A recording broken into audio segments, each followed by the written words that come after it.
Puinu khovela mi him hing zo zai lai nang kher kher ka tong fuk che ka valom de o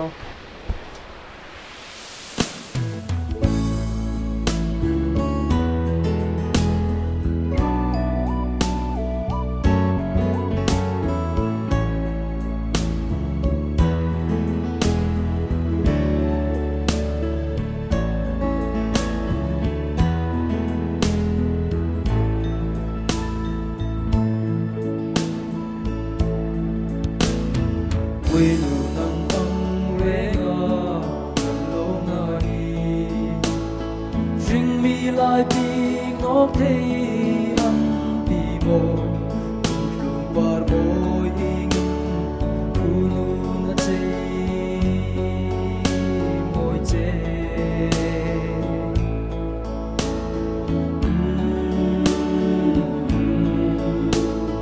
Ah